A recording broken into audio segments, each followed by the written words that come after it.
teman-teman. Ya, Pak. Iya, Pak. Pagi, Pak. Malam, Pak. Set Pak. Nggak boleh. Dengar, Pak. Aman, Pak. Benar. Aman, Pak. Udah, Pak. Pak. Lagi, Pak. Nah, ada dikit aja, Pak. Lagi, Pak. Lagi, Pak. Ini Pak. Jadi sebelum saya sampaikan sidang, sebelum saya menyampaikan hasil sidang kode etik, teman-teman sekalian, saya sampaikan selamat Idul Fitri 1444 Hijriah. Operasi Ketupat kemarin 2000 operasi Ketupat Toba tahun 2023 itu berjalan dengan aman, tertib dan lancar semuanya. Alhamdulillah masyarakat kita yang mudik, baik yang masuk ke wilayah Sumatera Utara maupun yang keluar, baik itu yang akan merayakan perayaan Idul Fitri di kampung halaman maupun di tempat-tempat wisata itu berjalan dengan baik.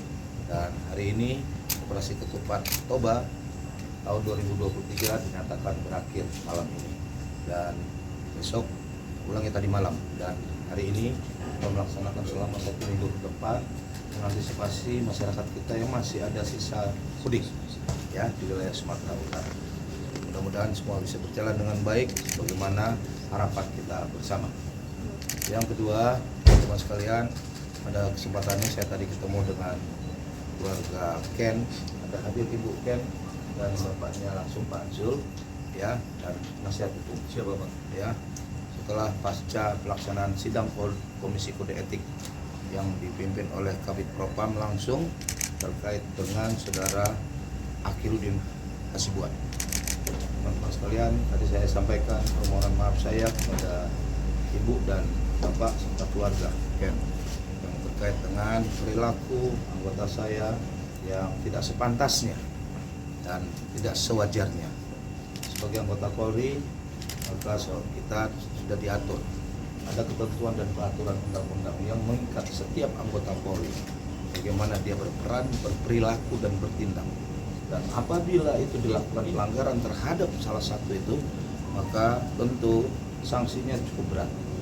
Sanksi yang pertama adalah tentu sebagaimana aturan yang berlaku di tubuh organisasi Polri adalah disiplin dan kode etik.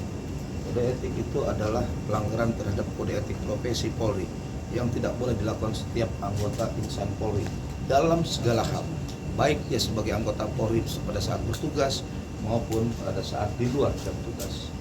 Dan terkait dengan masalah saudara Akhirudin Hasibuan, sebagai bentuk komitmen pimpinan dan komitmen kita, saya dan terkait dengan masalah saudara Akhirudin Hasibuan, sebagai bentuk komitmen pimpinan dan komitmen kita, saya pribadi selaku Kapolda, saya tidak ingin ada anggota yang melakukan pelanggaran seperti apa yang sudah kita ketahui bersama.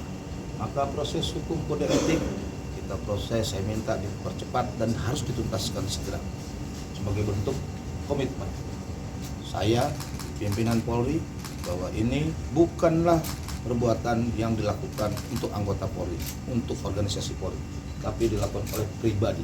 Oleh sebab itu perbuatan pribadi harus dipertanggungjawabkan. Dan hari ini sebagaimana teman-teman ketahui sudah dilaksanakan sidang Komisi Kode Etik. Dari pemeriksaan dan hasil sidang tadi disaksikan secara transparan oleh keluarga Ken, saksi-saksi, termasuk juga menghadirkan secara virtual saudara Ken yang kebetulan berada di luar negeri, ya, di mana itu? Manchester. Saya minta sidangnya harus dilaksanakan dan dihadiri langsung ya Pak. Siapa Pak? Gitu, dan kita komisi sidang mendengarkan penjelasan saudara Ken dan saksi-saksi lainnya.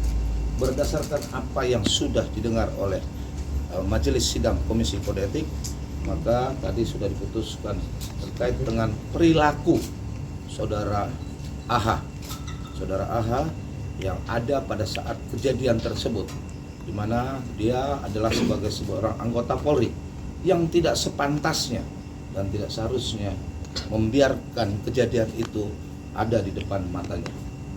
Ya, dia seharusnya harus bisa menyelesaikan dan mampu melerai kejadian tersebut. Tapi dari fakta dan pemeriksaan dari Komisi Sidang Kode Etik melihat tidak dilakukan apa yang seharusnya dan sepantasnya dilakukan. Berdasarkan pertimbangan itu, teman-teman sekalian, tadi Pak Kabid Propam dan Komisi Sidang sudah memutuskan bahwa perilaku saudara AH itu melanggar kode etik profesi Polri dengan pasal yang dipersangkakan dan diterapkan terbukti adalah pasal 5, pasal 8, pasal 12 ya, pasal 13 juga ya dari peraturan Perpol nomor 7 tahun 2022. Apa sanksinya? Apa yang disebutkan di sana bahwa yang dilakukan perbuatan saudara AH itu melanggar etika kepribadian yang pertama. Yang kedua melanggar etika kelembagaan dan etika kemasyarakatan. Dan etika kemasyarakatan. 3 etika itu dilanggar dan terpaksakan sehingga Majelis Komisi Kode Etik memutuskan pada saudara AH untuk dilakukan pemberhentian tidak dengan hormat. Itu sebagai bentuk keseriusan dan saya tidak mau mencampuri prosesnya, tapi Komisi Kode Etik memproses pempaktakan itu dari proses sidang yang dilaksanakan hari ini. Teman-teman sekalian, pada kesempatan saat ini saya ingin menyampaikan bahwa pimpinan Polri atau Kapolri saya tidak pernah bermain-main untuk tidak memproses setiap hal-hal yang menyangkut penyimpangan yang dilakukan oleh anggota. Ini sebagai bentuk keseriusan dan sebagaimana teman-teman ketahui terhadap saudara AH saat ini juga sedang berproses pidana umum ya, pidana umum ya, kita tunggu saja prosesnya insya Allah dalam waktu dekat.